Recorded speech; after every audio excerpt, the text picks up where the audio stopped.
Welcome to Echoes of Ihsan, the podcast where we explore Islamic knowledge. And today we're going on a deep dive into a specific book of hadith, Sunan Abu Dawud, book 19 to be exact. And it's all about knowledge. Yeah, knowledge, that's Is it? right. You know, what's fascinating about this collection is how it reveals the multifaceted nature of knowledge in Islam. Okay. It's not just about accumulating facts, right? Oh, It's about understanding application. and ultimately drawing closer to Allah. Yeah. These hadiths, they really offer a profound roadmap for anyone seeking to elevate their understanding and live a life illuminated by knowledge. They do. Let's just dive into the first hadith, number 3634. I love this one. It says, "Whoever travels a path in search of knowledge, Allah will make easy for him a path to paradise." Just imagine that for a second. Angels, they lower their wings for the seeker of knowledge, rejoicing in their pursuit. It's beautiful imagery. It's breathtaking. It really is. And it speaks to the high value that Islam places on seeking knowledge. It's not just encouraged, it's like elevated to a form of worship. A direct path to paradise. Yeah. And this concept, you see it all over Islamic teaching. Think about the very first revelation of the Quran. Read, "In the name of your Lord who created," right from the beginning, it starts with this command. A command, yeah. To seek knowledge. Yeah, to engage our minds, to understand the world around us. And this emphasis, it continues throughout the Quran and hadiths, urging us to seek knowledge from the cradle to the grave. Yeah, it's like this constant invitation to explore, to question, to discover. And this hadith, takes it a step further with this really striking comparison. Yeah. It says, "The superiority of the learned man over the devout worshiper is like the superiority of the moon on the night of full moon to the rest of the stars." Wow. What an amazing comparison. Yeah, what a powerful way to illustrate the impact of knowledge. It is. And that analogy, it's so potent because it captures the illuminating nature of knowledge, just as the moon, right? It lights up the night, guiding travelers. It's revealing the path. So knowledge guides us toward righteousness. It illuminates the way. It helps us to navigate the complexities of life, understand our purpose, and make choices that are aligned with Islamic principles. It's not just about knowing things. It's about applying that knowledge to live a more fulfilling, meaningful life. Yeah, absolutely. Moving on to Hadith number 3636. It reiterates the idea of seeking knowledge as a path to paradise. But then it adds this very interesting detail. It says, "He who is slow-paced will not be hastened by his lineage." And it's almost like a reality check, like don't get too comfortable. Lineage alone won't guarantee a swift journey to paradise. Right. It's like actions speak louder than words. Yeah. Or in this case, lineage. Having a prestigious family tree, claiming descent from pious individuals, that's not enough. What truly matters in the conduct, our deeds, our sincere efforts to live a righteous life. It's a call to reflect on our own actions. Our own actions. To ask ourselves, are my choices, my behaviors, are they helping me progress on this path, or are they holding me back? It's such a crucial point. We can't just rely on our heritage or affiliations. We have to actively engage in the pursuit of knowledge and strive to embody its principles in our lives. We do. Now, shifting gears a bit, let's look at Hadith number 3637. This one cautions us against just blindly accepting or rejecting information, Right. particularly for the people of the book. Right. It's a delicate balance, wouldn't you say? Oh, it definitely is. And to really understand this hadith, you have to consider the historical context. During the Prophet's time, interactions with the people of the book, Jews and Christians were quite common. Yeah. And this hadith, it encourages a discerning approach when encountering information from these sources. It's not about rejecting everything outright, but rather it's about evaluating it critically, filtering it through the lens of Islamic teachings. So it's more about critical thinking, Exactly. using our intellect to assess information and determine its validity within, the framework of Islam. Right. It's about being discerning, not dismissive. Yeah, I like that. And this leads us perfectly into the next hadith, hadith number 3638. This one demonstrates, the Prophet Muhammad's own approach to learning from the people of the book. What I find really striking is that, the Prophet instructed Zayd ibn Thabit, one of his companions, to learn Hebrew. He didn't shy away from engaging with other languages and cultures. Yeah, it really challenges this notion of isolation or exclusivity when it comes to knowledge. The Prophet, actively sought understanding from diverse sources. Absolutely. And, it underscores the value Islam places on understanding different perspectives and cultures. Learning another language, like Hebrew in this case, it opens doors to new knowledge. It fosters communication and understanding between people. It expands our worldview. Yeah. This hadith shows that seeking knowledge, it transcends the boundaries of religious texts. It encompasses various fields and disciplines, encouraging us to be open-minded and receptive to learning from different sources. Yeah, it's a powerful example of how seeking knowledge is about expanding our horizons, not limiting them. Exactly. Now let's talk about hadiths number 3639 and 3640. Okay. These hadiths, they address this fascinating topic. Yeah. Writing down knowledge. And there seem to be some contrasting views presented here, right? Yes, there are. And these contrasting views, they give us this little window, like a glimpse into the evolution of thought and practice in the early Muslim community. To understand them, I think we need to go a little deeper into the historical context. In the early days of Islam, there were concerns about preserving the purity of the Quran and preventing it from being mixed with other writings. This led to a reluctance to write down hadiths, as people feared potential confusion or misinterpretations. So the initial hesitation was rooted in a desire to protect, the sanctity and clarity of the Quranic message. Yes, exactly. It was like a precautionary measure, a way to ensure that the Quran remained distinct and unadulterated. Right. However, as Islam spread and the need to preserve the Prophet's teachings became more apparent, the practice of writing down hadiths gradually gained acceptance. So these contrasting hadiths, they reflect that transition, that evolution of thought regarding recording knowledge. It's really a reminder that understanding the historical context is so essential when interpreting these hadiths. They weren't revealed in a vacuum, right? They were responses to very specific circumstances and needs of the time. Exactly, and understanding the context helps us appreciate the wisdom behind these seemingly conflicting viewpoints. It also reminds us that interpretations can evolve as circumstances change, and it's important to approach these texts with a flexible and open mind. Now let's jump ahead to hadiths number 3643 and 3644. These hadiths, there's a noticeable shift in tone here, a sense of gravity, like a warning. Lying about the Prophet, interpreting the Quran without knowledge, these are portrayed as very serious offenses. Why such strong emphasis, do you think? I think it's because these actions, they strike at the very core of faith. Lying about the Prophet, it distorts his teachings, misleads others, and undermines the integrity of the message he conveyed. Right. And, interpreting the Quran without proper knowledge, this can lead to misinterpretations and misunderstandings of Allah's word, potentially leading people astray. These hadiths really underscore the importance of accuracy, responsibility, and seeking proper understanding in religious matters. Right. The consequences of, misrepresenting or misinterpreting sacred knowledge are indeed severe because they can have far-reaching implications for individuals and the community as a whole. Exactly. It highlights the weight of responsibility that comes with knowledge, especially religious knowledge. It's not something to be taken lightly or distorted for personal gain. It's a heavy responsibility. Now let's shift our attention to a theme that emerges in hadiths number 3650, 3651, 3652, and 3653, the responsibility of spreading knowledge. Okay.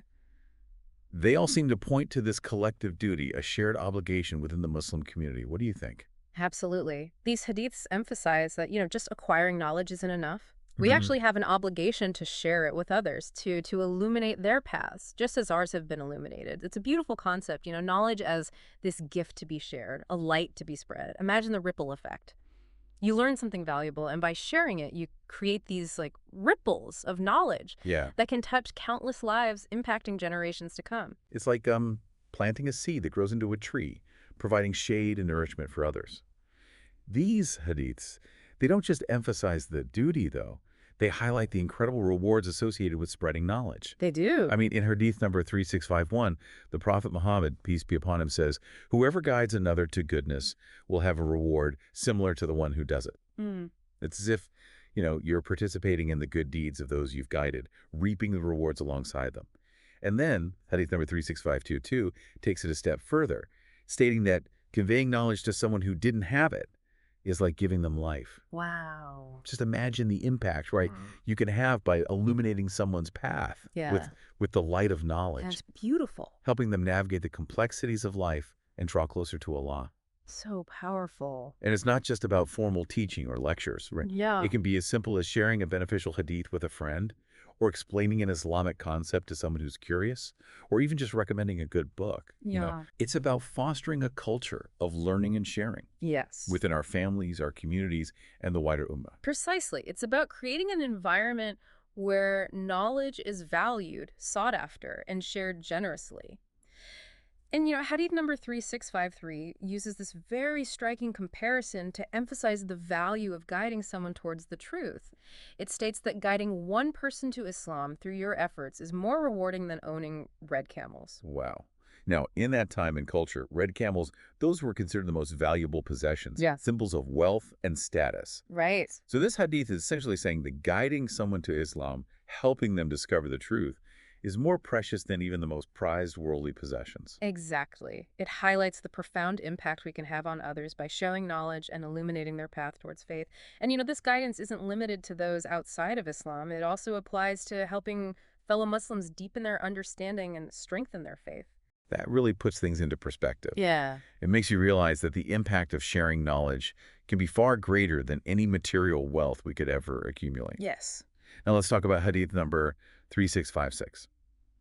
This one cautions against seeking knowledge for the wrong reasons. It seems to be saying that if you're only in it for personal gain or worldly benefit, then you're missing the point entirely. What do you think? Yeah. This hadith serves as a powerful reminder about the purity of intention. It warns against pursuing knowledge for fame, status, material wealth, or to boost one's ego. Right. It reminds us that the true purpose of seeking knowledge is to draw closer to Allah, to Yeah. purify our hearts, to strengthen our faith, and to attain His pleasure. Yeah. It's like the difference between, studying just to ace an exam versus studying because you're genuinely passionate about the subject and you crave a deeper understanding. Yes, that's a great analogy. One is driven by external rewards and validation, while the other is fueled by an internal thirst for knowledge and a desire to grow. Exactly.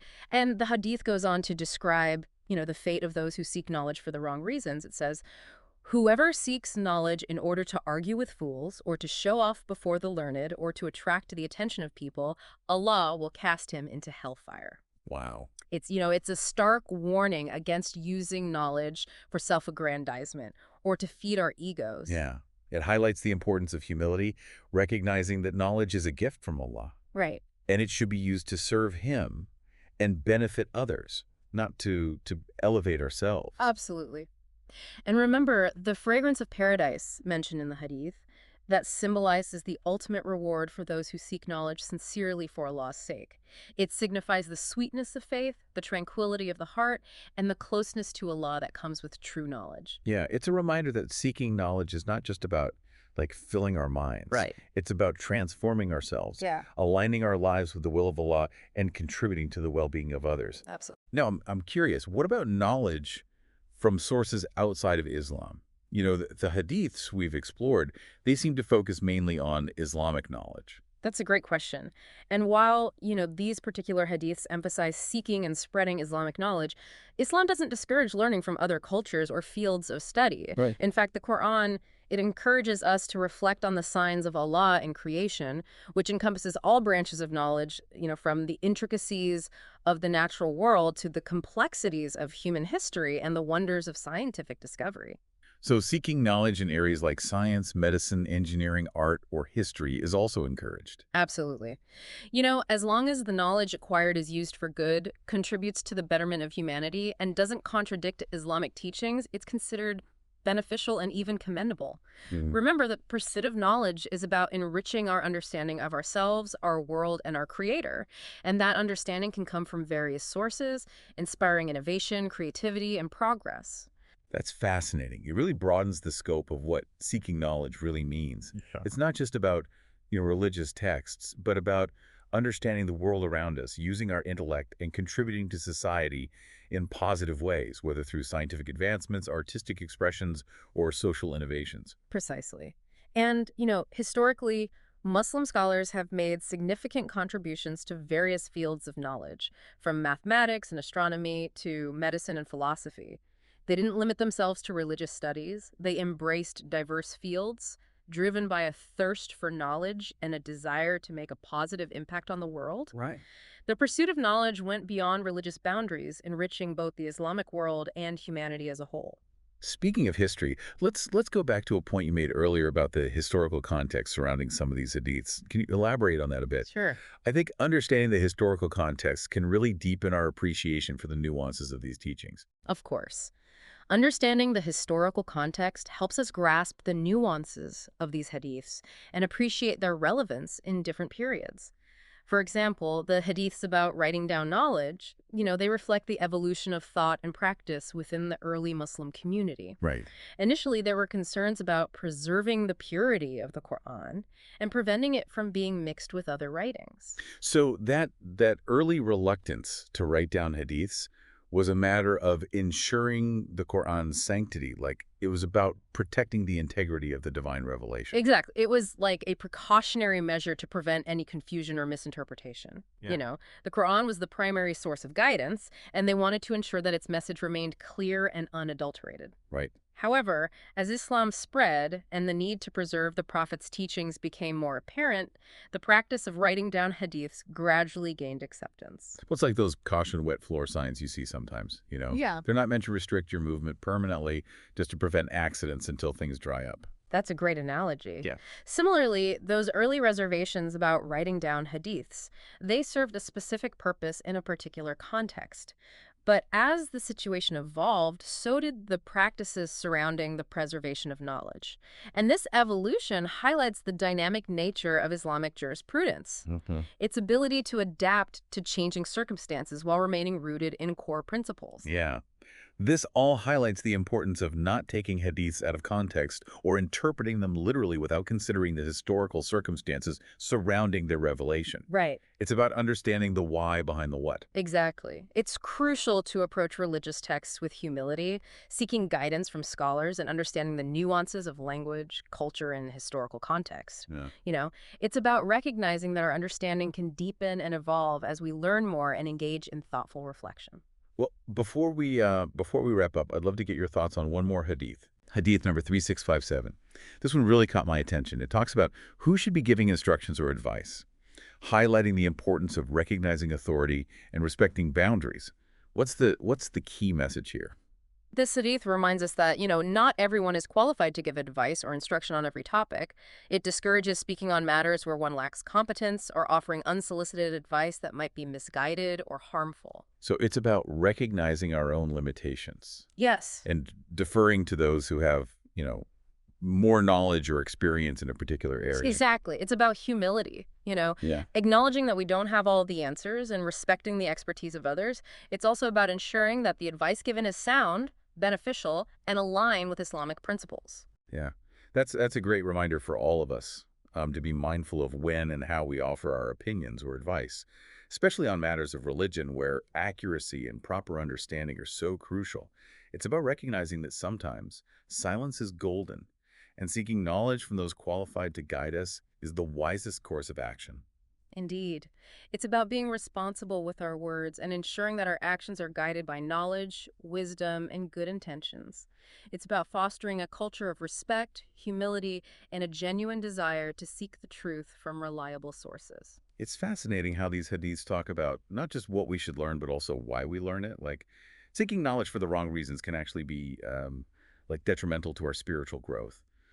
But what about those sources beyond the Quran and hadiths? I mean, is there any room for, learning from other cultures and fields of study? You've hit a point that often causes a lot of confusion. While, these hadiths emphasize Islamic knowledge, Islam doesn't discourage us from learning from other cultures or studying other subjects. Okay, so it's not just strictly Islamic knowledge.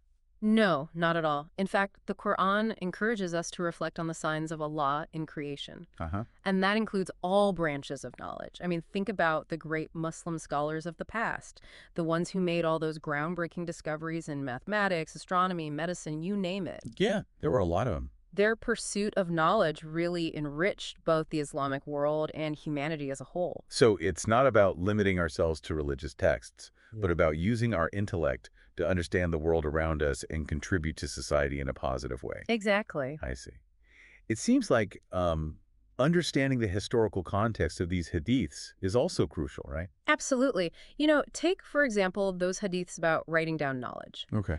Initially, there were these concerns about mixing the Quran with other writings. Right. So recording hadiths was actually discouraged at first. Uh-huh. But as Islam spread, the need to preserve the Prophet's teachings led to a gradual shift in perspective. So those early reservations were kind of like a temporary caution, wet floor sign, you know, put in place to prevent accidents until things settled down. Yeah, that's a great analogy. Is it? Okay, good.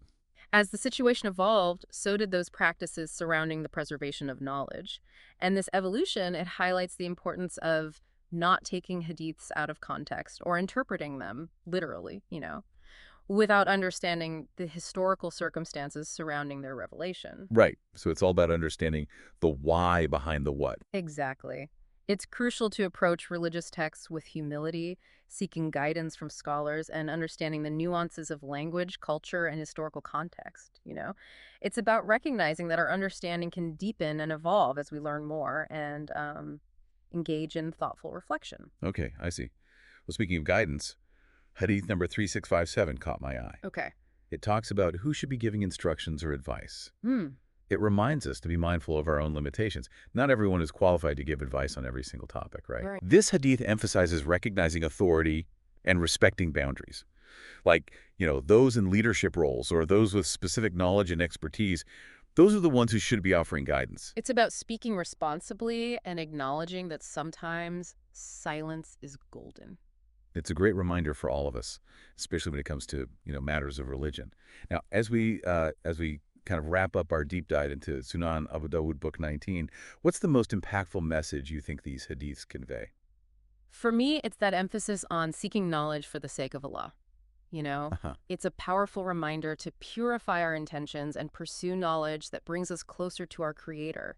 Not just for worldly gain or personal benefit. The imagery used in some of these hadiths it's truly awe-inspiring. It is. The angels lowering their wings for those who seek knowledge, the comparison of the learned to the moon illuminating the night sky, it really beautifully illustrates the high regard Islam places on knowledge. Imagine the profound impact we can have by sharing what we learn, by becoming like that moon that guides others through the darkness, Right. You are on this journey of lifelong learning, and it's a journey you don't have to take alone. And speaking of companionship, I love how Hadith number 3658 describes sitting with those who remember Allah as a form of richness. It's like it challenges us to reconsider our priorities, like who are we spending our time with? Right. And to surround ourselves with those who inspire us to grow spiritually. True wealth lies not in material possessions, but in the bonds of brotherhood and sisterhood we forge as we seek knowledge and strive for a life of virtue and goodness. Imagine the conversations you could have, the insights you could gain, and the strength you could draw from those who share your pursuit of knowledge for the sake of Allah. Who are the people in your life who embody these qualities? Perhaps reaching out to them and deepening those connections would be a valuable next step on your journey. That's a beautiful thought to leave our listeners with. May we all find those companions who enrich our lives and help us illuminate our paths. It's amazing how these hadiths really delve into not only what we learn, but the reasons behind our pursuit of knowledge. Like seeking knowledge for the wrong reasons, that can actually be harmful to our spiritual growth. It can. But, we've been talking a lot about Islamic knowledge. What about sources that are beyond the Quran and hadiths? Is there room for, learning from different cultures or like other fields of study? You've hit on something that often causes a lot of confusion. While these hadiths do focus on Islamic knowledge, Islam actually doesn't prevent us from learning from other cultures or studying different subjects. So it's not like limited. No, not at all. Okay. In fact, the Quran encourages us to reflect on the signs of Allah in creation. Okay. And that encompasses every branch of knowledge. Think about all those great Muslim scholars from the past, the ones who made groundbreaking discoveries in, math and astronomy and medicine, all sorts of fields. There were so many. Yeah. Their pursuit of knowledge, it didn't just benefit the Islamic world, it benefited all of humanity. So it's not about limiting ourselves. It's about, using our intellect to understand the world around us and contribute to society in positive ways. Exactly. It seems like understanding the historical context of these hadiths is crucial as well, right? It really is. Take, for example, those hadiths about writing down knowledge. Okay. Initially, there were concerns about mixing the Quran with other writings, Mm-hmm. so recording hadiths was actually discouraged at first. I see. But then as Islam spread, the need to preserve the Prophet's teachings, well, it led to a gradual shift in perspective. So those early concerns, they were kind of like a caution wet floor sign. Yeah. Just temporary, just there to prevent any accidents until things settle down. Exactly. That's a great way to put it. As the situation changed, so did the practices around preserving knowledge.